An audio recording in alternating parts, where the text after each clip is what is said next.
Buenas noches, el día de hoy le vamos a hablar de la comunicación celular.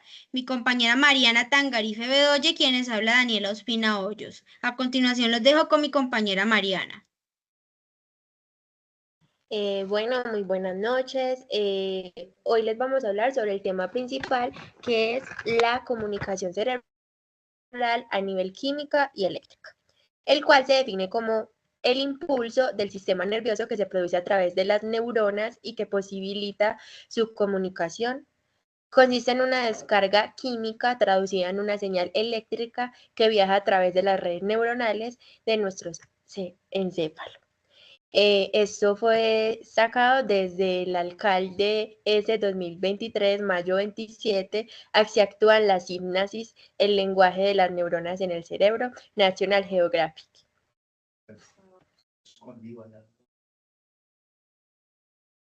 Listo, vamos a hablar sobre un psicólogo muy reconocido colombiano que se llama Rubén Ardila. Es un escritor científico con más de amplias obras desde toda la América Latina, desde el artículo Ardila R 2013, el cual siempre le preocupó el futuro de la psicología, la ciencia, la cultura. Rubén Ardila publicó un libro en donde expresó acerca de lo que piensa sobre el futuro de la psicología. Y seguido a eso, fue pertinente para él contactar a los grandes que habían hecho la psicología antes de los comienzos del siglo XX.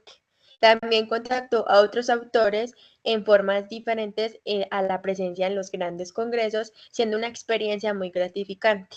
Todos estos grandes líderes se cuestionan exactamente lo mismo que Rubén Ardila. ¿Qué va a pasar con la psicología en un futuro? Siendo así, muchas cosas de las que se predijeron antes, estas cosas actualmente están pasando, teniendo dos perspectivas: la cuantitativa experimental, la disciplina sobre los grandes problemas que no siempre se han tratado con mayor rigor. Resalta como uno de los temas importantes el tema de los géneros. ¿Por qué de los géneros? Porque anteriormente solo se conocían psicólogos, pues psicólogos hombres, y no tanto psicólogas mujeres, como hoy en día, pues en la actualidad, que ya las mujeres se destacan en unos cargos súper importantes y hay muy buenas psicólogas hoy en día. Entonces, explica como este enfoque y piensa que va a tener una disciplina con muchas áreas cada vez más científicas, con una posición más sólida entre las ciencias, con mayor aceptación a la sociedad de lo que tiene en este momento.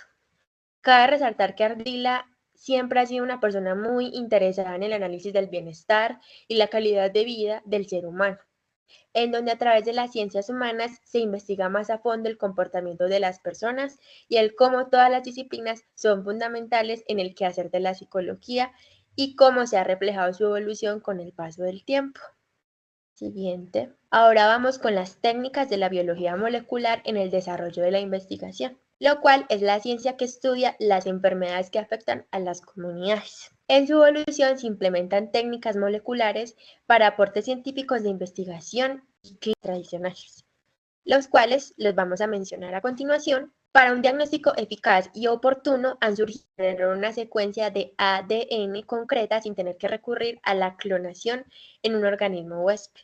Otra técnica es la hidratación de sondas de ADN, el cual se utiliza para detectar la presencia o ausencia de ciertas moléculas de ADN o ARN en la célula, lo cual lo sacamos del Merchant, MA Caicedo, MIT y Torres A, de técnicas de biología molecular en el desarrollo de la investigación, revisión de la literatura, revisión habanera de ciencias médicas, 16.5.796.807. Otra de las técnicas es la secuenciación de genomas. Se utiliza para determinar el orden de los nucleótidos en genomas completos o en regiones específicas de ADN o ARN, lo cual es su citación y lo sacamos de la Next Generation Sequencing NGS Illumina.com, recuperado el 14 de diciembre de 2024. Y como siguiente vemos la epidemiología molecular.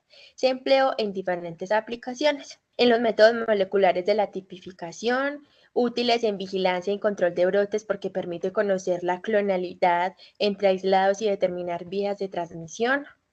Métodos moleculares fenotípicos y genotípicos se basan en la determinación de las características bioquímicas y fisiológicas. Es una herramienta para la comparación de microorganismos. Y polimorfismo de longitud de fragmento de restricción. Es un método de uso común por su rapidez en la obtención de resultados. Como conclusión, en lo que hablamos anteriormente, tenemos que estas técnicas empleadas en la investigación han permitido un avance significativo. Se caracteriza por la confiabilidad y la rapidez en la obtención de los resultados, siendo un aporte directo y accesible para el desarrollo de la epidemiología molecular. Muchas gracias. Ahora vamos a, el cerebro y la conducta neuroanatomía para psicólogos. Listo. Por como siguiente vamos con el tema el cerebro y la conducta neuroanatomía para psicólogos, lo cual se define como que el cuerpo es el medio por el cual experimentamos y al mismo tiempo es nuestro instrumento de acción. A partir de su funcionamiento organizamos nuestras experiencias y distinguimos nuestras percepciones. En la Grecia antigua, desde el año 100 a.C., Galeno estudió el sistema nervioso, basado en el principio fundamental, definiendo el neuma como el aire o respiración. Se ha observado desde hace mucho tiempo que parte de la conducta, las emociones humanas, tienen un avance biológico, lo cual está citado en Túnez u Emiratos Árabes Unidos, 30 de junio de 2022, bases de neuroanatomía, archivo de video de YouTube. En esta parte quiero explicar lo que es el sistema nervioso, que se compone del cerebro y la médula espinal. Se dividen en dos partes, sistema nervioso central y sistema nervioso periférico. Otros componentes del sistema nervioso central son el cerebelo, el diencéfalo y el hipotálamo. Estos componentes radican en el funcionamiento del sistema nervioso autónomo, como por ejemplo, permitiéndonos la coordinación, el control, la integración de las funciones motoras, el equilibrio, el traspaso de la información, entre otras funciones más. La corteza cerebral también se divide a partir de la ubicación de los huesos óseos, corteza frontal, parietal, occipital y temporal, el cual es el que determina realmente muchos de los comportamientos que tiene el ser humano. Por eso es muy importante pues conocer más allá del sistema nervioso e investigar más a fondo, porque todo eso nos permite ir más allá y ver cómo funciona nuestro cerebro internamente y el por qué muchas veces nos comportamos como nos comportamos y en cómo nos relacionamos con las demás personas. Ahora seguimos con mi compañera Daniela Ospina Hoyos. Buenas noches, vengo a compartirles sobre otros aportes de la comunicación celular. Según Simpson, Bock y von Waller, 1965, le llaman a la adaptación universal, lo cual se refiere al hecho de que un ser viviente no puede existir separado de algún hábitat. Así, decir que un organismo está adaptado equivale a decir que está vivo en un hábitat dado. Se refiere a los procesos fisiológicos por los cuales un organismo puede adaptarse a un hábitat cambiante. De acuerdo a la capacidad para hacerlo, también se denomina adaptabilidad. Algunos términos relacionados son adaptación fisiológica, ajuste fenotípico, la aclimatación o modificación. Esto recuperado de Restrepo de 2008, Biología Evolutiva y Psicología Evolucionista, de la Revista Colombiana de Psiquiatría. ¿Cómo fue evolucionando la biología del comportamiento a través de la comunicación molecular? Dice que en tiempos antiguos desde los vertebrados se ha logrado establecer que se caracterizan por tener un eje esquelético llamado cuerda dorsal y que se ha transformado en la columna vertebral, ha evolucionado. Poseen también un cráneo óseo. El sistema nervioso de los vertebrados sufre una estratificación morfológica que conlleva a una especialización funcional en el trato de los estímulos. Y sigue siendo válida la diferenciación entre médula espinal y encéfalo. Pero en los vertebrados, en el segmento correspondiente es el tubo neural, justo delante de la médula en posición rostral. Pueden observarse en el desarrollo embriológico 3 secciones anatómicas específicas, las cuales son el cerebro posterior, el cerebelo, el cerebro medio, tectum óptico, y el cerebro anterior, que es el diencéfalo, tálamo, hipotálamo y telencéfalo, hipocampo, amígdala, estriatum, bulbo olfativo, la corteza dorsal y corteza medial. El cerebro posterior es el responsable de las referencias motoras. Toda esta información recuperada de Restrepo de 2008, Biología Evolutiva y Psicología Evolucionista de la Revista Colombiana de Psiquiatría. Tenemos que el cerebro de los vertebrados existe pues bajo una estricta correspondencia entre sus neuronas y la organización geométrica del cuerpo.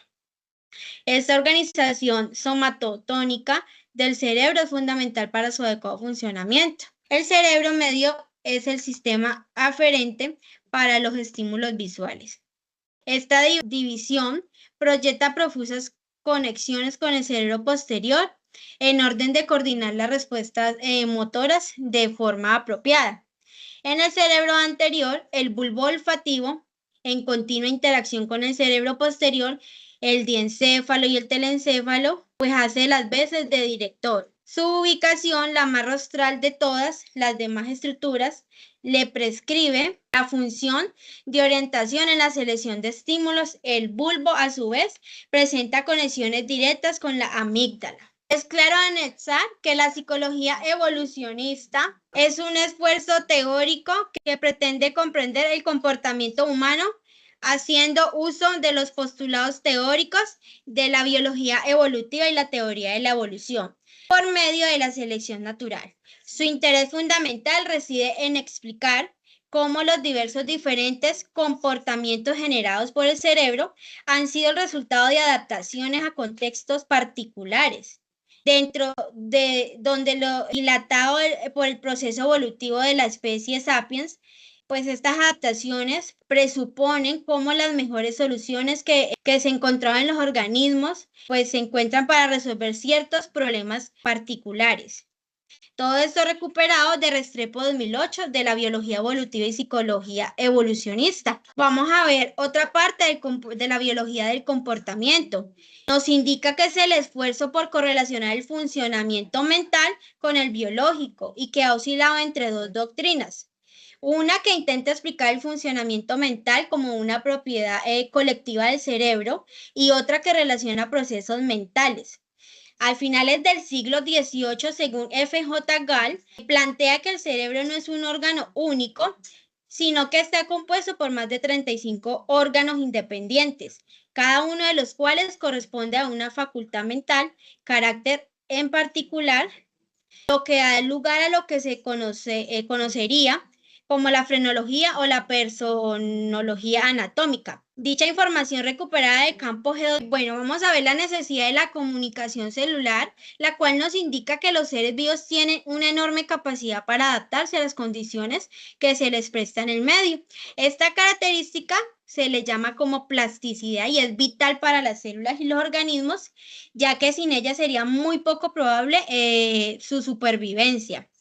Podemos también decir que los organismos son pluricelulares y que se comunican por medio de dos sistemas, el sistema nervioso, endocrino u hormonal. En realidad su relación es tan estrecha que podemos considerarlo uno solo, el cual se le denominará sistema neuroendocrino. Este sistema capta la información externa, haciendo que cada célula se integre de manera interna, permitiendo la acción de cada una de manera global. De acuerdo a Sain J.A.G. 2016, las hormonas mensajeros químicos y comunicación celular del Fondo de Cultura Económica. Vamos a analizar ahora 6 formas en las que pues opera la comunicación celular. Primero, comunicación endocrina u hormonal. Dice que las células de las glándulas de secreción interna, como lo son la hipófisis, la tiroides, las suprarrenales, las islotes de los páncreas, los ovarios y los testículos, vierten las hormonas en el torrente sanguíneo y que estas hormonas circulan por todo el organismo e interaccionan con el receptor para el mensajero correspondiente. Tenemos también la neurotransmisión. Dice que es una comunicación química en la cual participan las neuronas. Estas células, pues con sus prolongaciones, hacen que se aproximen a las células con las que se comunican. Es decir, la membrana externa de la neurona está casi en contacto con la membrana externa de la célula. Y a este intercambio es lo que le conocemos como sinapsis, donde la célula receptora transmite su mensaje al que le llamaremos neurotransmisor. Tenemos la secreción neuroendocrina o neurosecreción también como comunicación celular. En este caso, las células son muy especializadas y están formadas a través de un tejido nervioso donde secretan sus mensajes pues, a la circulación.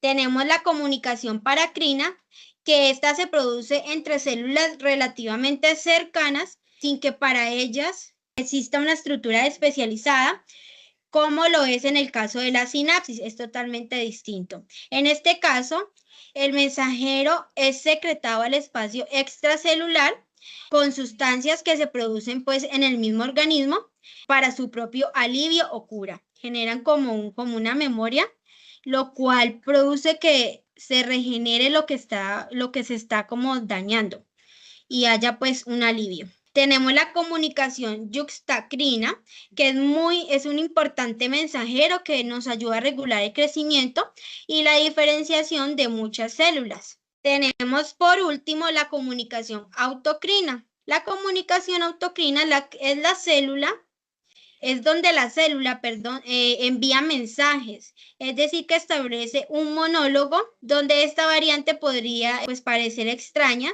pero es muy común y variable en la naturaleza. Esto recuperado de Sain J.A.G. 2016, Hormonas, Mensajes Químicos y Comunicación Celular del Fondo de Cultura Económica. Damos paso a mi compañera Mariana, quien nos va a hablar de una conclusión general. Bueno, como conclusiones generales, tenemos que todos estos temas son de suma importancia, ya que nos ayuda en este campo de la psicología para comprender el comportamiento del ser humano, su origen, su historia, el sistema nervioso, cómo funciona internamente, el cual lo hace extremadamente interesante. La psicología debe ir más allá de solo dar herramientas, sino más bien una investigación más profunda, en donde además de comprender las conductas humanas, conocemos biológicamente todo lo relacionado con lo interno y externo que nos hace seres humanos perfectos e inigualables. Muchísimas gracias por la atención. Muchas gracias, compañeros profesor. Feliz noche.